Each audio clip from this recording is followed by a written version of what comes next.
आजकल जहां जाओ हर और लटके हुए चेहरे और मायूस लोग ही मिल रहे हैं। सब के सब परेशान हैं। मार्केट में लगातार घाटा हो रहा है, जो सेविंग डूब रही है। हर महीने दर महीने लगाए हुए पैसे मुनाफा तो भूल जाइए, बड़ा नुकसान झेल रहे हैं लोग।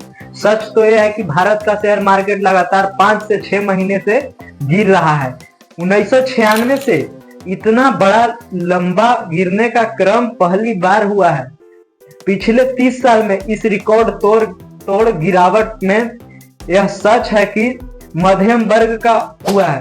वैसे तो मोदी सबसे ज्यादा नुकसान आम आदमी का, और खास तौर पर सरकार खूब मार्केट खेलती थी। बेरोजगारी, महंगाई, आर्थिक असमानता, ऐसे कोई भी मुद्दे उठाओ मार्केट का नाम लेने लगते हैं। प्रधानमंत्री और गृह मंत्री तो शेयर मार्केट में इन्वेस्ट करने के लिए ऐसे टिप्स और ऐसे राय देते हैं जैसे ब्रोकरेज हाउस चला रहे हैं। लेकिन अब जब शेयर मार्केट धड़ाधड़ गिरे जा रहे हैं और थमने का नाम नहीं ले रहा है, विरोध में सुई टपक सन्नाटा और सब ज्ञानी लोग गायब हो चुके हैं। आज भारत का स्टॉक मार्केट दुनिया का सबसे खराब प्रदर्शन वाले मार्केट की सूची में शामिल है, और हमारी करेंसी रुपया दुनिया के सबसे ज्यादा गिरने वाली करेंसी है। दिल थाम के बैठिए, 595 लाख करोड़ रुपए स्वाहा हुए हैं इस मार्केट में। बिल्कुल सही सुना आपने कि पिछले 5 महीने में करीब 95 लाख करोड़ रुपए इस मार्केट ने निगल लिए। और एक बात जैसा माने कि कहा जाए, शेयर बाजार के गिरने का नुकसान तो छोटे निवेशकों का ही होता है। बड़े स्टॉक ब्रोकर्स मालामाल हो जाते हैं, चाहे मार्केट चढ़े और चाहे मार्केट गिरे, वो मोटी रकम पीटते हैं। अब सवाल यह है कि विदेशों निवेशकों का सितंबर से लेकर अब तक करीब 16,67,000 करोड़ मार्केट से निकाल चुके हैं। भारत के मार्केट से फरवरी में इन्हीं विदेशों निवेशकों ने 47,000 करोड़ से ज्यादा निकाले। ज्यादातर निवेशकों को अमेरिका ज्यादातर आकर्षण लग रहा है। चिंता की बात यह है कि इन निवेशकों को अमेरिका के बाद चीन का रुख करना पड़ रहा है, और ये वहां जा रहे हैं, धड़ से जा रहे हैं। चीन का स्टॉक मार्केट पिछले 6 महीनों में 17 से बढ़ा, और वहीं भारत का मार्केट 12 पर धराई हुई, लेकिन धराई हो रहा है क्योंकि इस बार गिरावट में स्मॉल कैप या मिड कैप का तबाही नहीं बची।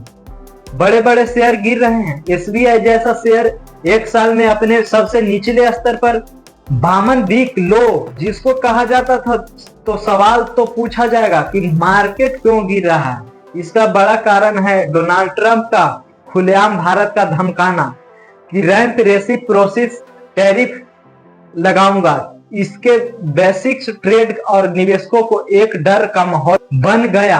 और एक बात यह सच है कि बजाय इसका प्रतिरोध करने का विरोध मोदी जी का मागा मीना मेगा करने का व्यवस्था इस गिरावट का एक बड़ा कारण है। आर्थिक मंदी अभी भी शेयर बाजार आर्थिक बदहाली से देकर कुलाचे मारता जा रहा था, बढ़ता जा रहा था, लेकिन अब आर्थिक तंगी के इतना बुरा हाल है, मार्केट में उपयोग में गिरावट हुई है। उपयोग डीजीपी का 2/3 हिस्सा कंजप्शन के बजाय कॉर्पोरेट अग्निश मतलब कंपनियों की कमाई में से भी कमी हुई है। इतना कम प्रॉफिट होगा उतना कम ऑर्गेनाइज होगी शेयर पर, और उसी से गिरावट हो रही है। एक और बड़ा कारण है रुपयों का निरंतर गिरावट है। रुपया थम नहीं रहा।